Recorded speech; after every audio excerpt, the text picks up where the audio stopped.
आज स्टार्ट करने वाले हैं Avengers vs alien crossover. Welcome to FTV Comics Hindi, your one-stop destination for unlimited fun, entertainment and मस्ती। हैं और ये है एलियंस वर्सेस अवेंजर्स का थर्ड इशू। कहानी के राइटर हैं जॉनथन हिकमैन और आर्टिस्ट हैं साद रबिक। एक अलग यूनिवर्स, एक अलग टाइमलाइन। तीन डेविड उस एलियन शिप के कार्गो वॉल पर हैं। वो भी अपने क्रिएटर्स को देख रहे हैं। कई सारे कैनिस्टर्स जिसमें वो ब्लैक सब्सटेंस भरा हुआ है वो शिप से नीचे गिर रहे हैं ताकि वो इन इंजीनियर्स के एंटायर रेस को खत्म कर सके। लेकिन कुछ इंजीनियर्स उस खुले मैदान को छोड़कर एक शिप के अंदर पहुंचते हैं। वो अपने बायोमैकेनिकल सूट्स को पहनते हैं ताकि वो खुद को उस ब्लैक सब्सटेंस से प्रोटेक्ट कर सके। बहुत जल्द उन डेविड्स को अपने किए का अंजाम मिल जाता है। वो इंजीनियर्स उन सिंथेटिक ह्यूमनॉइड्स को फाड़ कर फेंक देते हैं। कुछ टाइम तक वो शिप को देखते रहते हैं। बहुत ही जल्द ये इंजीनियर्स हमारे यूनिवर्स में अपीयर होते हैं। प्रेजेंट टाइम टोनी स्टार्क का कॉलोनी शिप जिसमें अर्थ के बचे कुचे सिविलियंस हैं वो मार्स के ऑर्बिट में चक्कर काट रहा है। बस कुछ टाइम पहले म्यूटेंट्स यहीं पर आकर बसे थे, पर इस लाल प्लेनेट पर कुछ तो गड़बड़ है। ये बिल्कुल शांत है। उस शिप के कॉकपिट से कैप्टन मार्वल अपने को पायलट से कहती है, क्या तुम्हें कुछ भी नहीं मिला? ये सुनकर वो को पायलट कहता है, नहीं मैम, हमने सभी फ्रीक्वेंसी में ट्राई किया है पर इस प्लेनेट में कोई सिग्नल नहीं है। किसी ने भी हमारा सिग्नल कैच नहीं किया। ये सुनकर वो टोनी से पूछती है, तो तुम्हारे हिसाब से क्या करना चाहिए टोनी? टोनी अभी भी स्क्रीन को देख रहा है। हम यहाँ पर ऐसे बैठे नहीं रह सकते कैरल, और वैसे भी इस शिप का रिसोर्सेज खत्म हो रहा है तो हमें कभी न कभी तो उस म्यूटेंट टेक के लिए नीचे उतरना ही होगा। और इस शिप का प्लेटफॉर्म भी खराब हो रहा है। हमें मार्स के सरफेस पर उतरना होगा, लेकिन संभल कर। हमें पता नहीं है कि वहाँ पर हमारे लिए क्या इंतजार कर रहा है। माइल्स उस शिप के अंदर से इस रेड प्लेनेट को घूर रहा है। आखिरकार हम लोग पहुंच गए, पर क्या इस प्लेनेट में रहने के बाद मेरे स्किन का कलर भी लाल हो जाएगा? वो स्पेसशिप अभी सरफेस के करीब आ रहा है। वो शिप इस प्लेनेट के सबसे बिजिएस्ट स्पेस पोर्टल के ऊपर लैंड कर रहा है। कैप्टन मार्वल ने इस जगह को पहले भी देखा है, पर आज वो हैरान है क्योंकि आज यहाँ पर कुछ भी नहीं है और ये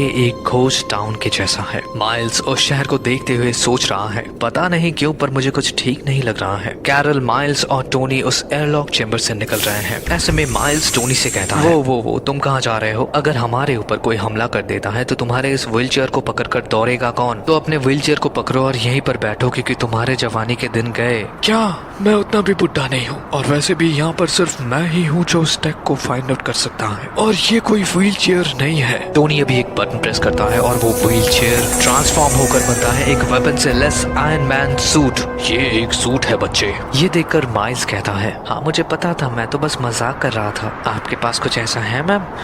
चलो तुम्हें इस प्लेनेट की सैर करवाते हैं। इस दौरान उस म्यूटेंट सिटी के किसी अंधेरे कोने में मिस्टर सिनिस्टर अपने लैब स्टेशन को देख रहा है। इस बात में कोई डाउट नहीं है कि ये खूबसूरत है, इसे कोई रिप्लेस नहीं कर सकता। ये बेहतरीन है, ये बिल्कुल परफेक्ट है। वो अपने आसपास के मिस्टर सिनिस्टर से कह रहा है। कुछ टाइम तक उस डेड फेस अगर को देखने के बाद मिस्टर सिनिस्टर उस बड़े से चेंबर के सामने पहुंचता है। ये एक हाइव माइंड के जैसा है जिसके अंदर कई सारे पावरफुल म्यूटेंट्स कैद हैं। उनके चेहरे फेस अगर से कवर्ड हैं। ये क्रीचर्स इस यूनिवर्स को खत्म करने का मैकेनिज्म है। मेरे भाइयों, हमें अपना हथियार मिल चुका है। ऐसे में एक दूसरा सिनिस्टर इस रूम में एंटर होता है।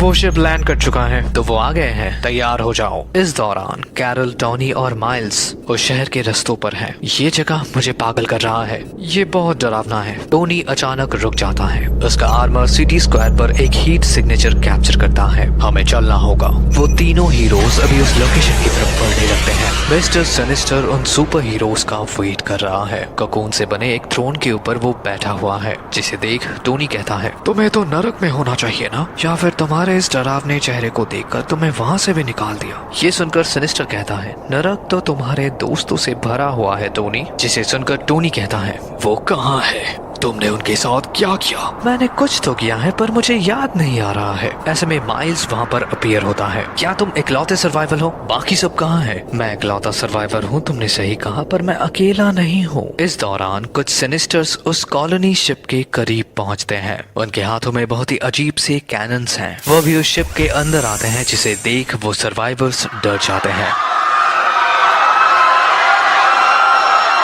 तो फ्री में स्पेस ट्रैवल करके कैसा लगा? हम तो तुम्हें वेलकम करने के लिए आए हैं, पर तुम तो हमसे ही डर रहे हो। तुम्हारे लिए गिफ्ट्स भी हैं। वो भी अपने कैनन्स को उठाते हैं और फायर करने लग जाते हैं। उस कैनन से निकलते हैं कई सारे फेसहगर्स जो उन इंसानों को अपना शिकार बना रहे हैं। सिटी स्क्वायर पर टोनी और कैरल को एक डिस्ट्रेस सिग्नल मिलता है, जिसे देखकर टोनी कहता है शिप पर कुछ प्रॉब्लम है। ऐसे में टोनी उस होलोग्राफिक प्रोजेक्टर को ऑन करता है, जिसे देख ये तीनों ही डर जाते हैं, क्योंकि उन सर्वाइवर्स के ऊपर सिनिस्टर्स और उसके फेस हगर्स ने हमला कर दिया है। तुम ये कैसे कर सकते हो? टोनी मिस्टर सिनिस्टर के ऊपर चीखता है, जिसके रिस्पॉन्स में सिनिस्टर कहता है ये तो अपना रोज का काम है। मैं किसी भी सिचुएशन को अडॉप्ट कर सकता हूँ, किसी भी प्रॉब्लम को ओवरकम कर सकता हूँ, पर मैं हमेशा जीतने वालों की साइड में रहना पसंद करता हूँ। एलियन जीनोमॉर्फ्स अभी इन तीनों सुपर हीरोज को घेर लेते हैं। कई सारे जीनोमॉर्फ्स अभी उन सुपर हीरोज को अपना शिकार बनाने के लिए आगे बढ़ रहे हैं। टोनी अभी अपना हाथ उठाकर एक रिपल्सर ब्लास्ट करता है, जो मिस्टर सिनिस्टर को बीच में से काट देता है, पर वो जीनोमॉर्फ्स अभी उन सुपर हीरोज के बहुत करीब आ चुके हैं। निकलो यहाँ से, ये मौत का कुआं है। टोनी उन एलियंस को अपने रिपल्सर ब्लास्ट से मार रहा है, पर वो एलियंस यहाँ पर आते ही जा रहे हैं। ऐसे में टोनी बेहतर पोजीशन के लिए यहाँ से निकलने लगता है, पर अचानक एक जीनोमॉर्फ कहीं से आकर उसे पीछे से पकड़ लेता है। वो मॉन्स्टर अभी उसे नीचे गिराने की कोशिश कर रहा है। ऐसे में कई सारे जीनोमॉर्फ्स टोनी के ऊपर चढ़ने लगते हैं, जिसे देख माइल्स कहता है हमें टोनी को बचाना होगा। अगर हम लोग अपना पोजीशन छोड़ते हैं तो सब कुछ खो देंगे। कैरल एनर्जी ब्लास्ट करते हुए माइल्स के ऊपर चीखती है, पर अचानक एक क्रीचर कैरल के ऊपर पीछे से अटैक कर देता है, जिसके रिस्पॉन्स में कैरल बहुत ही फास्ट मूव करते हुए पीछे मुड़ती है और एक ब्लास्ट करती है,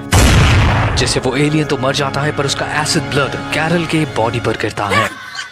वो एसिड कैरल के चेहरे को जला देता है। दर्द से तड़पते हुए वो जमीन पर गिर जाती है। उसके आंखों के सामने अंधेरा छाने लगता है, पर अचानक तेज रोशनी से सब कुछ चमकने लगता है, क्योंकि यहाँ पर आ चुके हैं एक्समैन। एमा फ्रॉस्ट अपने तलवार से एक मॉन्स्टर को काट डालती है। उसका चमकता हुआ डायमंड स्ट्रक्चर बॉडी उन एलियंस को अपनी तरफ खींच रही है, पर वो उन एलियंस को मारते हुए आगे बढ़ रही है। कैरल तो ठीक है ना, यहाँ से जाने का वक्त हो गया है। लोगन अपने क्लॉथ से उन एलियंस को काटते हुए कैरल के करीब पहुंचता है, पर कैरल बहुत ही ज्यादा डैमेज्ड हो चुकी है। उसके आंखों के सामने फिर से अंधेरा छा जाता है।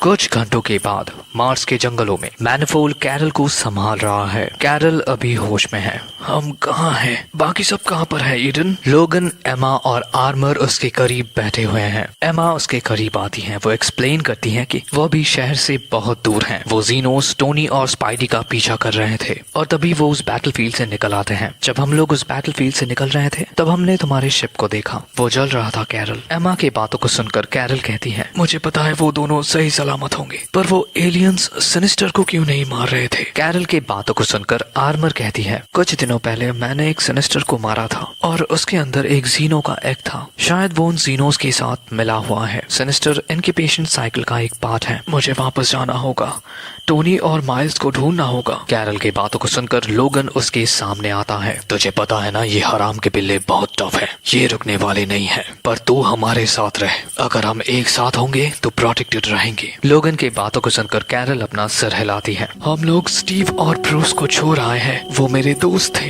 शायद मैंने अपने दोनों दोस्तों को खो दिया है, पर मैं इन दोनों को नहीं खो सकती। कैरल की बातों को सुनकर लोगन कहता है कब निकलना है? दूसरे दिन हीरोज म्यूटेंट सिटी पर अपीयर होते हैं। उन्हें टोनी स्टार्क का डेड बॉडी मिलता है। उसका आर्मर टूटा हुआ है, उसके बॉडी के अंदर से कुछ निकला है। ओह टोनी, ये तुम्हारे साथ नहीं होना चाहिए था। कैरल अपने बातों को खत्म कर पाती कि अचानक ये पूरा शहर परछाइयों में ढक जाता है। वो सभी हीरोज अभी ऊपर की तरफ देख रहे हैं। ये देखकर ईडन कहता है क्या ये शिप हमारे ऊपर हमला करने वाला है? जिसे सुनकर कैरल कहती है नहीं, ये वकांडा का है।